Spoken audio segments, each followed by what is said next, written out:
আসসালামু আলাইকুম রহমতুল্লাহ বরকাতু। সম্মানিত ভিউয়ার্স, কিভাবে নারী পুরুষ প্রেমিক প্রেমিকা স্বামী স্ত্রী বশীকরণ করবেন। তো অনেকে ফোন দিয়ে বলেন ভাই অনেক বিপদে আছি। তা আসলে ভাই বিপদ ছাড়া কেউ আমাদেরকে ফোন দেয় না।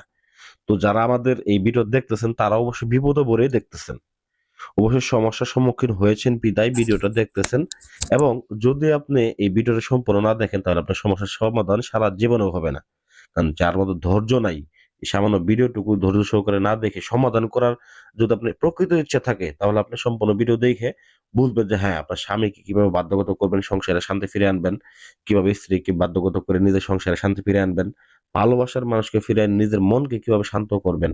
এই সকল বিশেষ, বিশেষ সকল প্রকার তথ্য এই ভিডিওতে আমি দিয়ে দিব এবং নকশাও দিয়ে দিছি। কিভাবে কাজ করবেন, কিভাবে ব্যবহার করবেন, পূর্ণাঙ্গ নিয়ম আমি এখানে দিব। যদি অধৈর্য হন সারা জীবনেও কাজ করতে পারবেন। এটা আমি 100% চ্যালেঞ্জ দিলাম। কারণ শুধুমাত্র কবিরাজের ভিডিও দেখেই যাবেন। মনে হবে ও ভন্ড, ও টাউট, ও প্রতারক, ও আল্লাহর ওলি, ও ফেরেশতা। ভাই আসলে আল্লাহর ওলি ফেরেশতা কেউ না। ঠিক আছে? সবাই মানুষ। তবে বিশেষ, বিশেষ ব্যক্তিগণ বিশেষ, বিশেষ ক্ষমতার অধিকারী হন। বিশেষ করে ক্ষমতাটা অর্জন করেন কিভাবে? বিদ্যা অর্জনের মাধ্যমে। হয়তোবা আমার আমার মধ্যে যে বিদ্যা আছে আপনার মধ্যে ওই বিদ্যা নাই।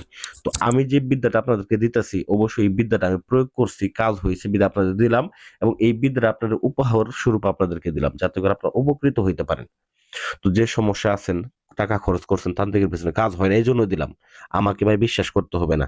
তো এই ধরনের কাজ অনেকে মূলত কথা অনেক শুনতে, শুনতে অধৈর্য হয়ে যাবেন যে ভাই সারাক্ষণ পেঁচাল পড়তেছে, কাজের নিয়ম বলতেছে না। হ্যাঁ ভাই নিয়ম বলবো। এটা একদম শর্ট নিয়ম। একদম ২ মিনিটের নিয়ম। তবে বিষয় হচ্ছে আপনার এই কাজটা করার ক্ষেত্রে অবশ্যই আপনাকে ধৈর্য ধারণ করতে হবে এবং বিশ্বাস স্থাপন করতে হবে। যে বিদ্যা দিয়ে কাজ করবেন অবশ্যই ওই বিদ্যার প্রতি বিশ্বাস স্থাপন করতে হবে। আমি বলতেছি না যে আমার বিদ্যার উপরে বিশ্বাস স্থাপন করেন এমনটা না, বা আমার উপরে বিশ্বাস করেন তা না। আমি বলতেছি বিদ্যাটার উপরে বিশ্বাস স্থাপন করে চোখ বন্ধ করে কাজ করেন, দেখেন আল্লাহর রহমতে কাজ 100% হয়ে যাবে। রাসূলের কৃপায় 100% কাজ হয়ে গেছে। তো এখন বিষয় হইতেছে কিভাবে কাজ করবেন। স্ক্রিনে যে নকশাটা দেখতেছেন এই নকশাটাই শুধুমাত্র এখানেই মূল খেলনা। তো বিশেষ করে প্রথমত মনে করেন আপনার স্বামীকে আপনি বাধ্যগত করবেন বা আপনার স্ত্রীকে বাধ্যগত করবেন। তো যাকে আপনি বাধ্যগত করবেন তার নামটা, ছেলে হয়ে থাকলে তার বাবার নাম, মেয়ে হয়ে থাকলে তার মায়ের নামটা এবং আপনার নাম, আপনার মা-বাবার নাম এগুলো বিশেষ করে সংগ্রহ করে নিবেন। নেওয়ার পরে পাক পবিত্র একটা জায়গায় বসবেন। দরুদ শরীফ পড়বেন ১১ বার, সূরা ফাতিহা পড়বেন ৩ বার, সূরা ইখলাস ৩ বার, তারপর সূরা ফালাক ৩ বার। পাঠ করার পরে নিজের শরীরের মধ্যে ফু দিয়ে অতঃপর আপনারা কি করবেন? জায়গাতে আপনারা আতর, গোলাপ জল ভালোভাবে ছিটিয়ে নিবেন। ছিটিয়ে নিয়ে তারপরে মোমবাতি, আগরবাতি জ্বালাবেন। জ্বালিয়ে সুন্দর মতো ধীরে স্থিরে কাজটা করা শুরু করবেন। তো প্রথমত কি করবেন? একদম সাদা কাগজের মধ্যে নকশাটা অঙ্কন করবেন। তো বিশেষ করে ভুজ পেপারে অঙ্কন করা সবথেকে ভালো। তো আপনাদের সহজ হওয়ার জন্য আমি দিলাম সাদা কাগজের মধ্যে। কিন্তু কালি হিসেবে ব্যবহার করতে হবে মেশক জাফরান কালি। অরিজিনাল মেশক জাফরান কালি বাজার থেকে কিনে আনবেন। আইনে নকশাটা অঙ্কন করবেন। অঙ্কন করার পরে দেখবেন নকশার ডান সাইডে লিখবেন মেয়ের নাম, বাম সাইডে লিখবেন ছেলের নামটা। লিখে তারপর এইটাকে সুন্দর মতো করে পেঁচাবেন। পেঁচিয়ে ৩ ধাতুর একটা তাবিজ বানাবেন। ওই তাবিজের মধ্যে বিশেষ করে ৩ ধাতুর তাবিজ ভাই কোথায় পাবো?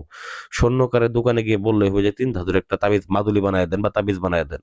তো ওই তাবিজটার মধ্যে নকশাটা ভরে এটাকে সুন্দর মতো করে আপনার কাছে রাখবেন শুধুমাত্র। দেখবেন ২৪ ঘন্টা থেকে ৩ দিনের মধ্যে ওই নারী, পুরুষ, স্বামী, স্ত্রী, প্রেমিক, প্রেমিকা যেইখানে থাকুক, যে আপনাকে ব্লক করছিল, ব্লক করে রাখছিল, কথা বলে নাই, যোগাযোগ করে নাই, ওই ব্যক্তির সঙ্গে নিজে আপনার সাথে যোগাযোগ করবে। খোদার কসম অবশ্যই 100% ফলাফল পাবেন। এটা পরীক্ষিত কাজ। কারণ যে কয়জনকে আমি এই তাবিজটা দিয়েছি, এখনো পর্যন্ত কেউ বলে নাই যে, "না, এটা আমার এই কাজটা হয়নি।" তবে এই বিষয়টা হচ্ছে যে তাবিজটা আপনাকে দিতেছি, এটা ভালোবাসাটা স্বাভাবিক থাকবে। বিশেষ করে বাধ্যগতভাবে এবং ভালোবাসা স্বাভাবিক থাকবে। কোনো অশান্তি, অনাচার থাকবে না। কিন্তু এর থেকে যদি আপনি কড়া ভালোবাসা চান, বিশেষ করে আরো পাগলা বশীকরণ চান, সেক্ষেত্রে এটা আপনি কইরেন না। সেক্ষেত্রে আমার চ্যানেলে আরো ভিডিও আছে, সেগুলো দেখে আসেন। কড়া, কড়া বশীকরণ আছে। মানে পাগলা বশীকরণ আছে। তো আশা করি আমার ভিডিওটা ভালো লাগবে। ভিডিও ভালো লাগলে ভিডিওতে লাইক করবেন এবং চ্যানেলটা সাবস্ক্রাইব করবেন। ধন্যবাদ সবাইকে।